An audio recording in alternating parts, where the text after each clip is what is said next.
Hello, I am the cartoonist M. Rashid.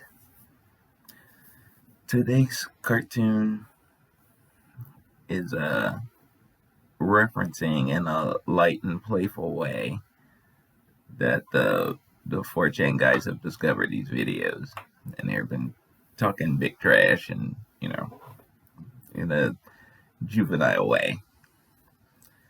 So that like one of them did that caricature of me, and and there's a few other like extreme photo manipulation or uh, fisheye lens distortion kind of videos, photos, you know, that they're throwing out there. But it's all like the typical how that demographic makes fun of black people way. So it's not like a deep or serious or nothing. They're just that's just the level of uh, mockery that they're choosing to do is not. They don't have any actual real arguments or anything. So the title, giving me the best that they've got, other than the obvious Anita Baker song reference. In this context, it means that the best that they have to as pushback against anti-racism scholarship in general, and to my work in specific for this series, the best that they have is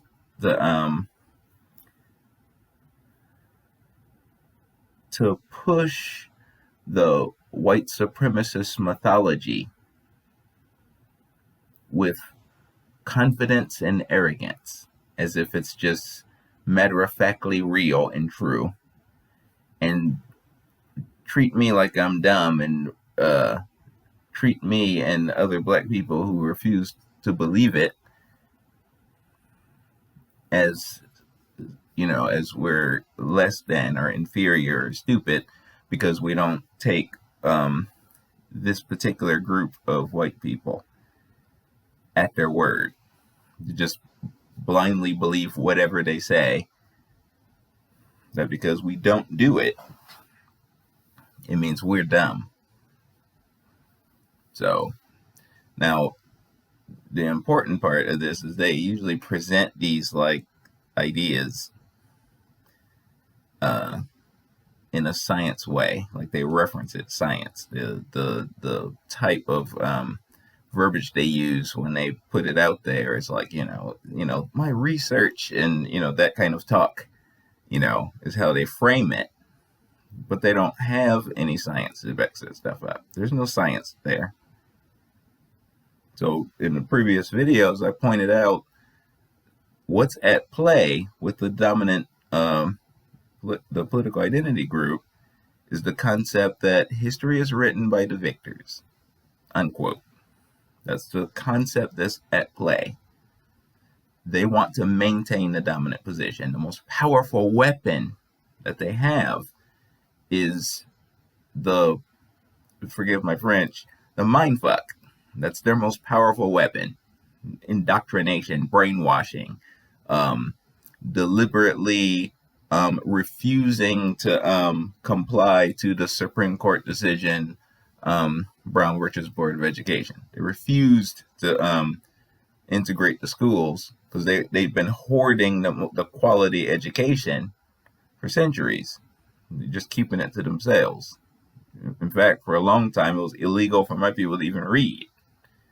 So they kept education for themselves. And when the Supreme Court ruled that it was impossible to have separate but equal schools, they recognized that the people with the dominant political grasp, the dominant footprint in society, were going to hoard all the resources for themselves, and they weren't going to share. It didn't matter what the law said. So the Supreme Court recognized this and said, okay, so since we can't have separate but equal, it is impossible because you don't function that way. You feel entitled to all that is good in the earth, you feel you need to have 99% of it, and you resent seeing me even have 1% of it. That's how white people act. That's how they have acted since the rise of European imperialism, especially now in the Second Gilded Age. All that is good, only they get to have it. That's how they act. So when the Supreme Court ruled, integrate those schools so that the people who've been enfranchised and left out of the system can now have access to the best education that you all enjoy. The response to that is no white flight. That was the response. The consequences for that response are my people continue to receive less quality education. So that, as Nicole Hannah Brown pointed out in her previous works, when she was hunting down that school system segregation thing, resegregation is what she called it, but realistically, since the schools of today are just as segregated as they were in 1970, nothing was resegregated because they never integrated in the first place.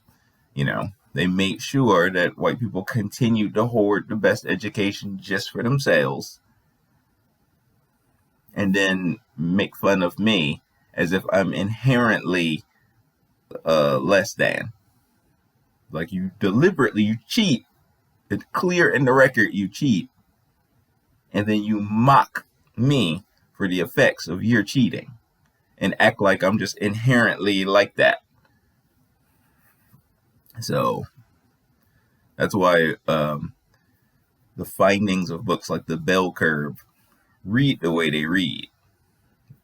The most important aspect of The Bell Curve wasn't the findings of the data, but at the end, what the author said about it. Like, they just, instead of actually analyzing the data and saying what the data said, they decided to double down on the white supremacist rhetoric with their education voice and pretended that this was the findings of this data. So no matter what, like a hive mind, they stay on script.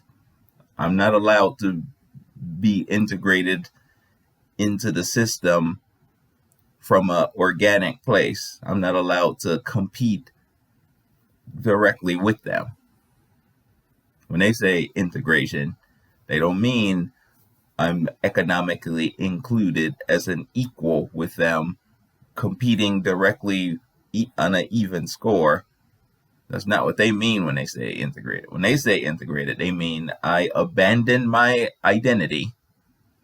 I abandon my goals of being economically included as an equal, and instead take on a subservient support class position inside of white-owned monopoly. That's what they mean when they say integration. The assimilated integration token inside of their machine, helping them maintain their dominant position. That's what they mean. So if I make it to the top of their machine,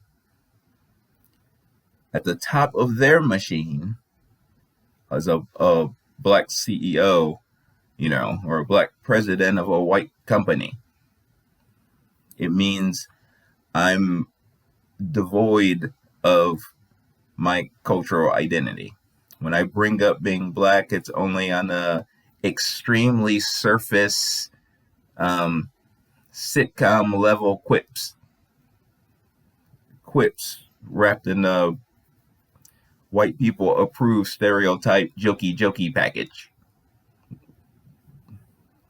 And my full focus is making sure I do the best job I can to help white people maintain their dominant position. That's the only way I would become a CEO or a president in the second Gilded Age of white-owned monopolies as rule, which is what we have today.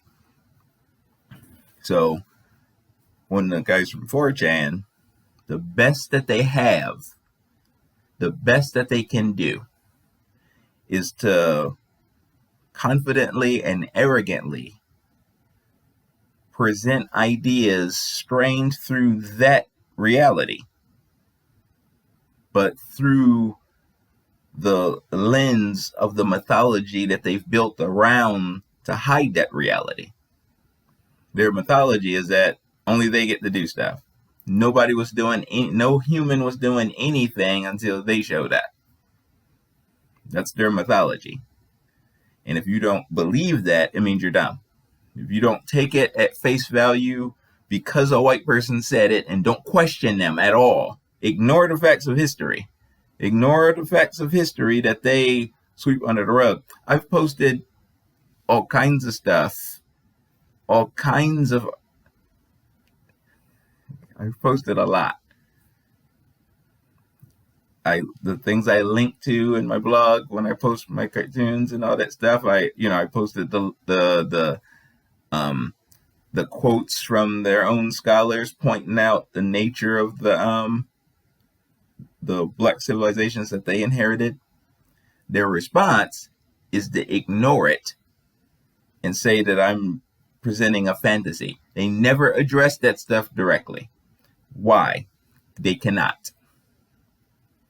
So the only times I've seen them try to address it, it's always in a flip, jokey way. And they were probably scolded even for that off camera. Don't touch it. They stay unscripted. They stay on code. Their biggest weapon is to maintain the myth and subjugate others to make sure we all maintain the myth for them. That's their weapon. That we have to be in that hive mind with them. So that's all they have is to present. They never actually argue. They never actually, in fact, from their conservative white position compared to that liberal, a white liberal that I argued with the other day, they function, and notice that they function in the exact same way. Just because I'm white, you have to believe me. I say it from my white voice. And if you don't just believe it, then you're the problem. You're not allowed to push back on me. Both sides do that. You witness this. Just comparing those two just in the last few days. They both act that way. I'm stupid because I didn't take a white man at his word just because he said it. Not because it was true, but because he said it. Like it's 1840. Mississippi. Just because he said it, I'm not allowed to push back. Or it's against the law. He acts that way right now, both sides of the aisle. So that's the best he can do. That's the best he can do is present his ideas arrogantly. Don't try to actually argue. Don't actually touch the points. Don't actually try to break down why this is wrong. The only time he would ever try that, it would just be rhetoric. And I would break down the rhetoric, and then he would get mad and then block me or just fade away.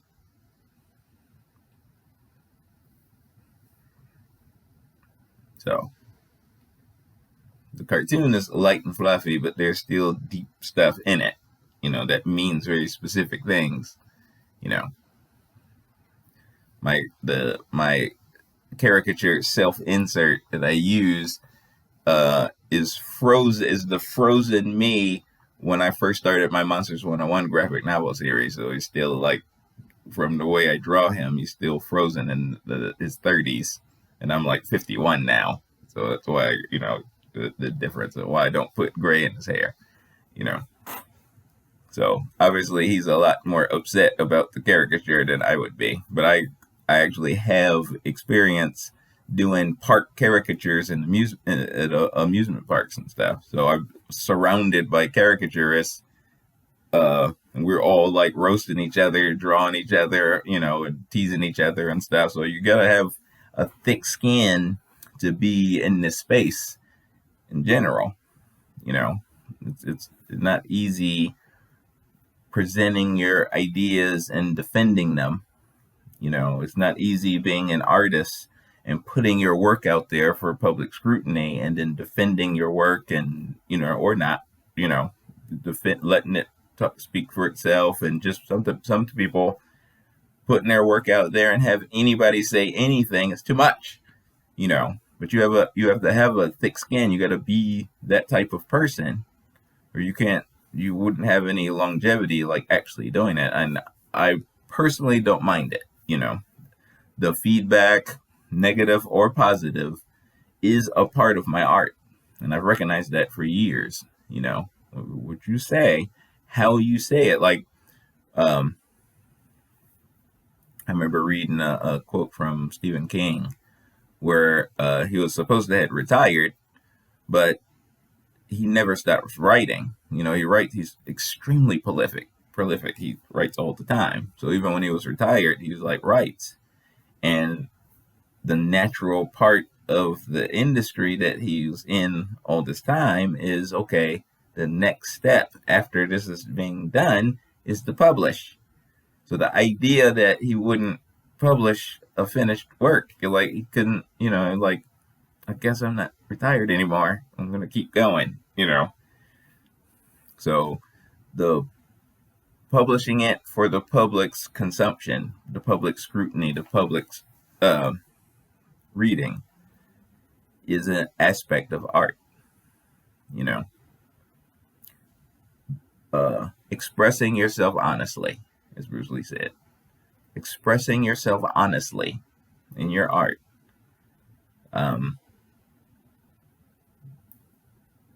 Is it being expressed honestly if you're holding it close and no one sees it?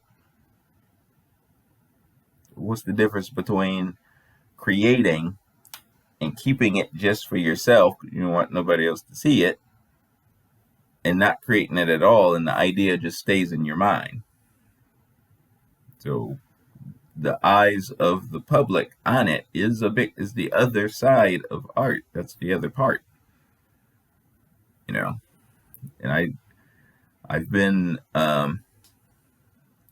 blessed to be in that kind of space since I was like a young teen. I've always drawn with the public's consumption in some way, even if it was just a sibling or two, or just a parent. Somebody's consumption of this finished product is a part of the process. Once they see it, now it's done. Once they see it, give whatever feedback they want to give, yay or nay, then it's done. So I'm already in that space, and I genuinely don't mind, positive or negative. And most of my work is the direct response to something somebody said, whether about my work or some body of information that I draw upon as part of my